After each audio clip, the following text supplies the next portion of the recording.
Are live. What is going on, everybody? Hope you're having a great day. It is a Tuesday. Already been on the court for about 3 hours this morning. Had a great hit. Phil and I wanted to touch base with you guys, talk about a couple of things as well.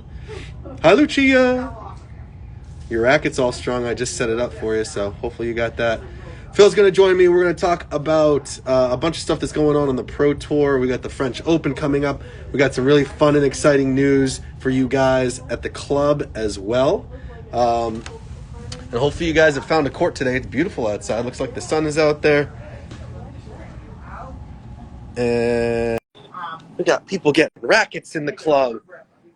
We got Aaron back behind there. We got Aaron Hyde. It's so nice. Oh my goodness. Look at this. Wow. Wow, look at this. You know, Phil. I thought I was alone back here. That's fine, you're not alone. No. Phil, where Right. are you? My backyard. Wow. Look at this, Aaron. Look at this. Nature. Oh my gosh. Wow. He got his own personal grass court. I guess so. Look at you. Wimbledon We're isn't gonna for a couple more months, my friend. What is going on? I know we're gonna have to set up a court back here. I would love guess to so. do that. That's Well, a hey. video idea I have to have. Yes, for sure. I had a great time so far. I've been on the court for 3 hours, did some early birds, did a private lesson.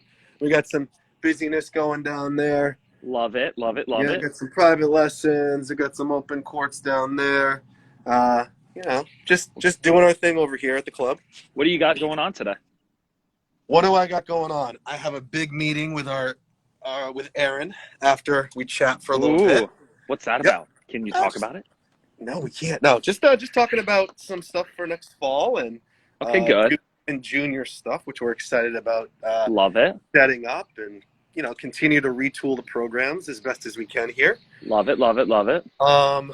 And go pick up my kids from school after that. That's about it. So That's nothing too awesome. exciting. Yeah, It's too easy. I'm so jealous of your background. I know. I have to put these on. Oh wow! It's too sunny. All right, now you're just rubbing it in. No, I'm not. But Phil and I haven't done this in a little bit. We've all been busy, but wanted to touch base. I had sent you an article, which is hilarious. That was on ESPN because tennis never makes ESPN unless it's about the top 2 players in the world, and even that the coverage. That's rare. Yeah, so the coverage isn't great, but Yeah. you and I earlier in this year, or maybe late last year, had discussed the fact that men's tennis for United States sucks, and That's one way of putting it. I think it hasn't been true. It hasn't been fun to follow, and ESPN actually just put out an article saying that this is the first time since they started keeping track of rankings. I think it was 1973 was when they began. This is the first time since then that an American male player has not been in the top 30. Our highest ranked player is 31, which is pretty sad. it's shocking. It is shocking. So wanted to chat with you about that and see what your thoughts are and see what, you have a beat to the pro tour and what's going on. What do players think is that? That's kind of like a big story to kind of put out there and chat about. So I think I'm glad you actually sent that to me because for me, at least, it was really hard. It was expected, to be honest with you. In my opinion, it was expected, at least for that for this wave, because no one else besides Jack Sock really had that push. Taylor Fritz won Eastbourne, I believe, in 2019 or 2018 for his first pro title. Even this past weekend in Madrid, we had John Isner beating back-to-back seeded players, Roberto Bautista Agut, the 9 seed, in 3 sets, and then Andrei Rublev in 3 sets following that. So for John Isner to win on clay like that was very shocking to me. But at the same time, no one else really has stepped up, and Jack Sock is still grinding in the Challenger Tour, I should say. Tiafoe crashed out of the, I believe, first round or qualifying in Rome.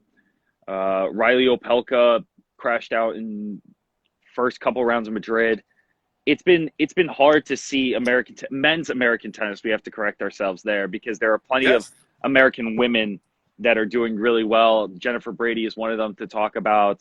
Sophia Kennan, recently just split with her dad as a coach, but he's still going to stay on her team, but he's not going to be her head coach anymore. Anisimovan's still up there. Pagula's up there. Well, yeah, The list goes on for women. No, the women, yeah, like we chatted about that earlier. Like the women are set up. I think it was more the men that we were like, okay, like what's going on? So, first of all, if people didn't know, now they do know where American men's tennis stands. Mm-hmm. What do we do? What does this country do about, like, are we set up to actually break this, or is it just going to continue? Like, is that number going to go down to the 40s? Like, what are your thoughts? How do we fix this as a United States Tennis Association? Well, that's not a question for me. That's a question for Martin Blackman, the head of development for the U.S. Let's get him up here. Let's ask. Yeah. Okay. Yeah. We'll try.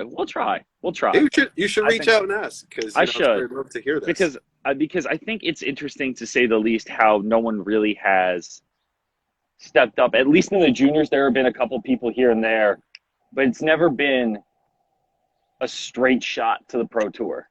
I think a lot of kids now, a lot of the top D1 players in college tennis and American college tennis are all foreigners, are all from Europe, are all from Asia, Africa, South America. They've all come from at least some of the top ones, at least. A lot of them are international. I believe Texas has a lot of Americans on their team, which is great to see. I think Tulane has a couple Americans, USC, but it's never that top ones that you see going to the pro tour. Well, see, and that kind of goes to, what we had with our discussion is, it's kind of sad to say within this United States and all, the number of universities that we have at Division 1, 2, and 3, and the fact that you have to kind of pick and choose and be like, okay, this team has a couple of American, like, I coach at a D1 level.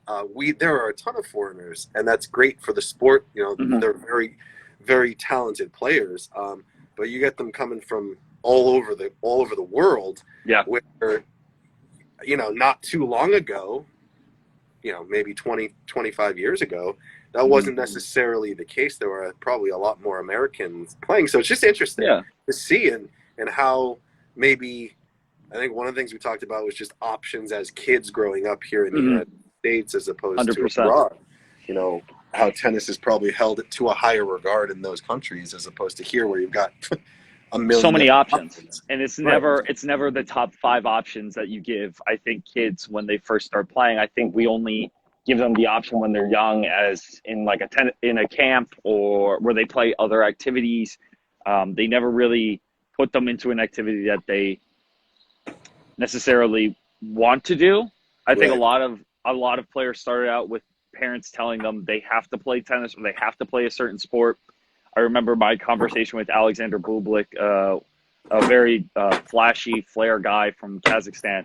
I asked him, what got you into tennis? He goes, well, my dad just made me do tennis. And I said, do you like it? He went, no. And it just surprises me that he never had the option, right? He basically was told to do this, and this is the only thing he's known. Kind of in the same way, and I think I've used this reference before, Andre Agassi, the only way that he was able to do it was because it was the only thing he knew how to do and do very well. And that was the same with Bublik, right? He didn't have a choice. He kind of did it and started to love the game afterwards. Do you think that some of those families feel as though that's a way out as well? Unfortunately, tennis is a pretty affluent sport across the world to a point 100%, as well. 100%. So maybe not, but either they have the resources to do that, or if they don't, like, they have options to get out of certain situations that might not be great as far as monetarily or their family style or whatever.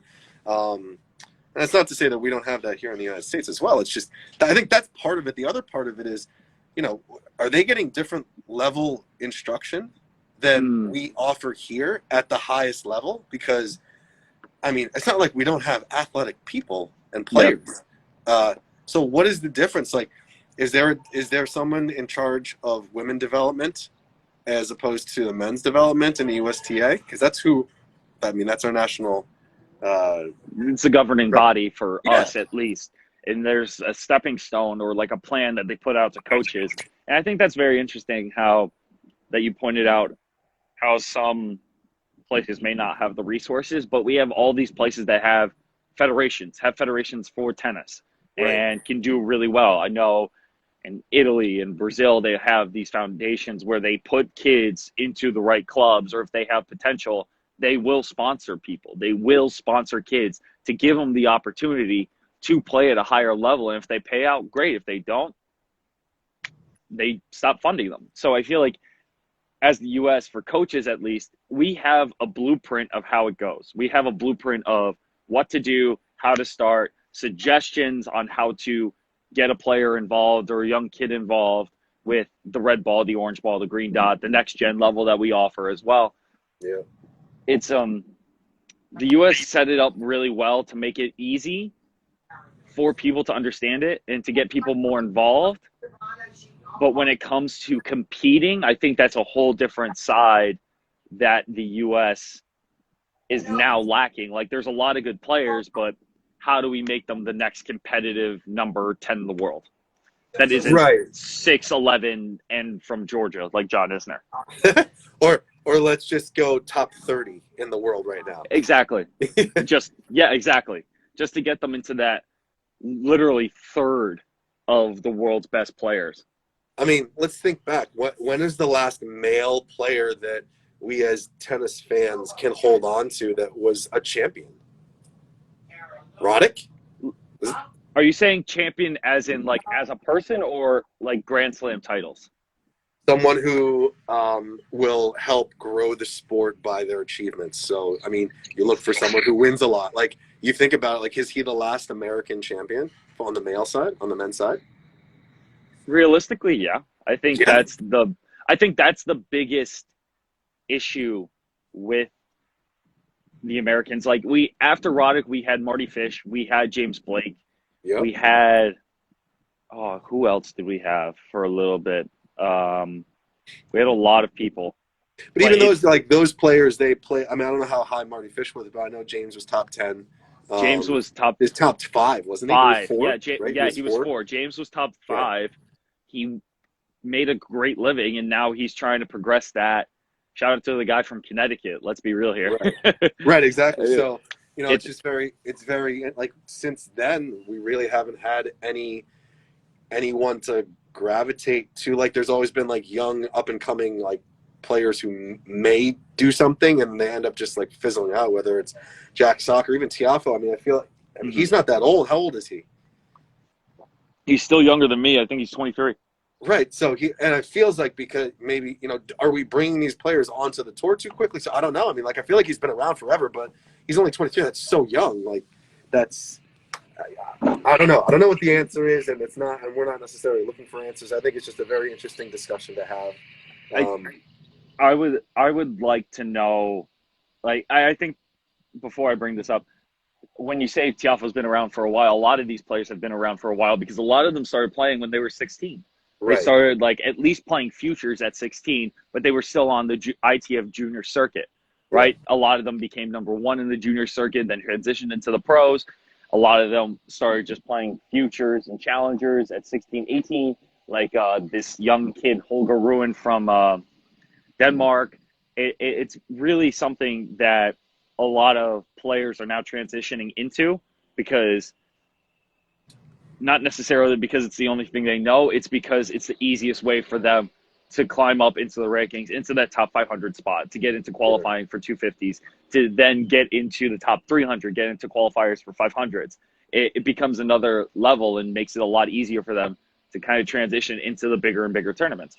But for Americans, at least, there hasn't been one junior that I can think of besides, I believe his name Emilio Nava, that was a number 1 junior recently and has been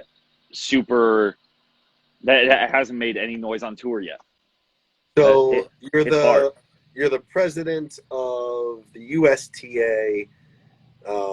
This article comes out. Obviously, it's not like it came out of left field. You know that this has been happening. This comes out. There's a lot more publicity about this. Like, what was yesterday like at work for this person? Yeah. Like, are they Chaos. like, hey, like, what the heck are we doing? Like, we need to reassess this, or are they honest on a timeline where they're like, hey, we knew this was going to happen, but we're set up to be more successful? Like, what? I feel like, I don't know, something's got to change. I love watching tennis, but I'm not going to lie to you. Like, we haven't had anybody who I've been like, oh my God, I have to watch this tournament. I have to go do this. Besides Serena, besides Coco, who bring Right. that off-court flair to it.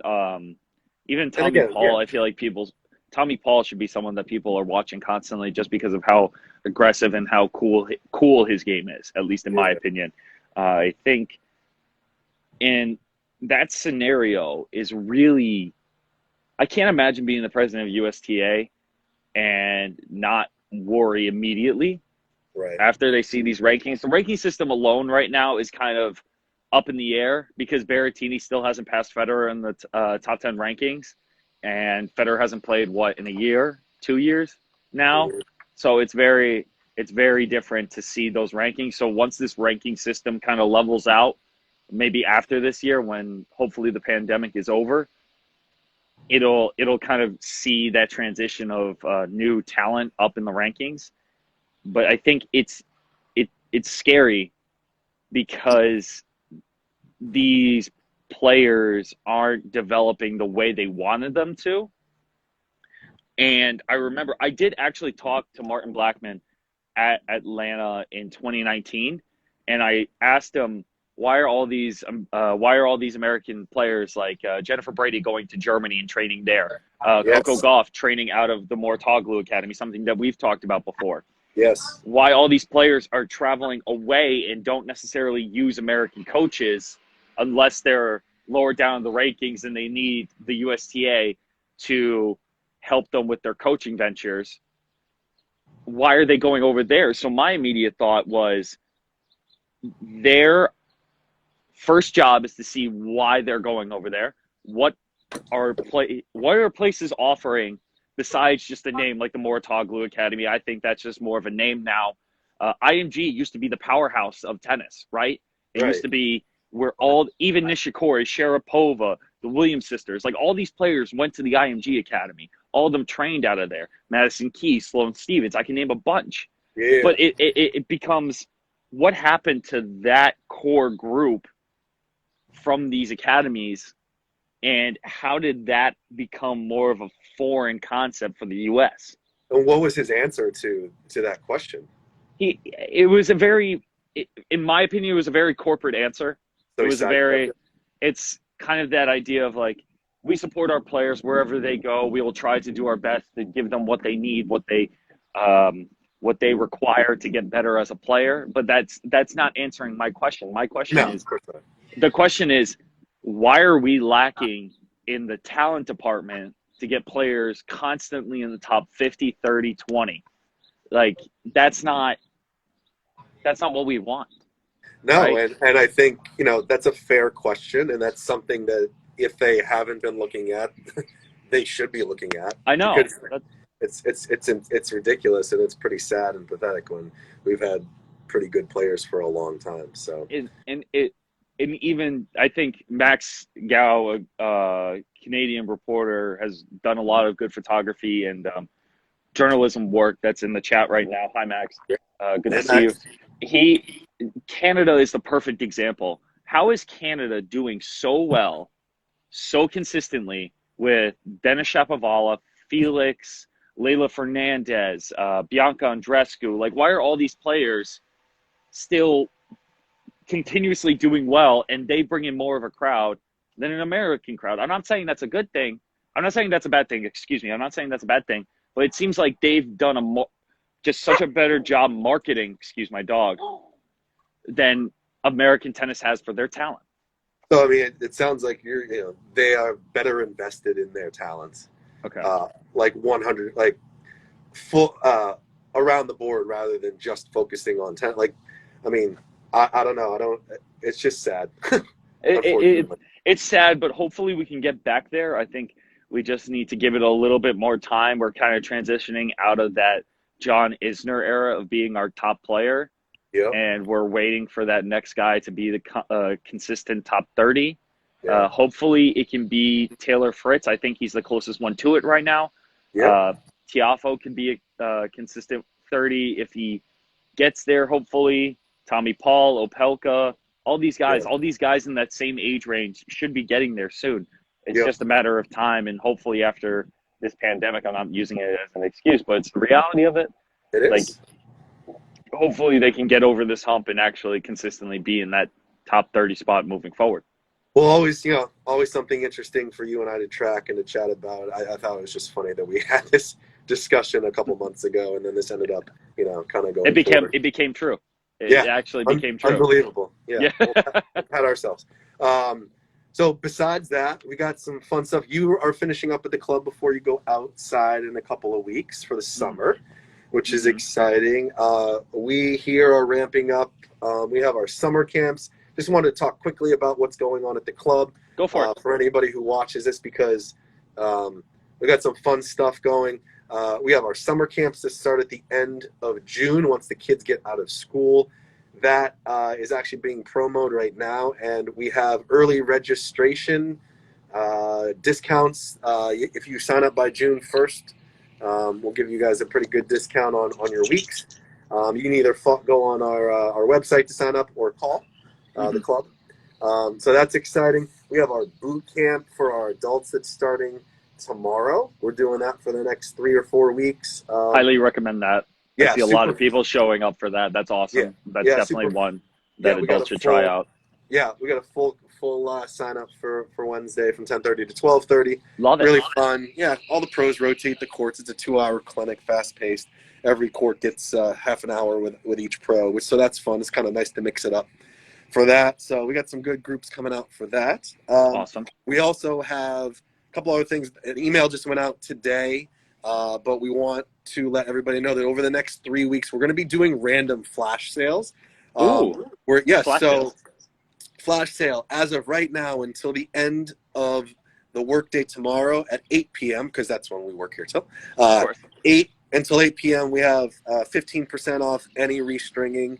You got to get your racket here by 8 o'clock tomorrow night, and we will give you a good discount on that. And again, that's only good until tomorrow. We got some other fun ones coming up in the next couple of weeks, so make sure that you guys are, stay tuned for social stuff, for emails. If you're not on our email list, you can sign up for that on the website.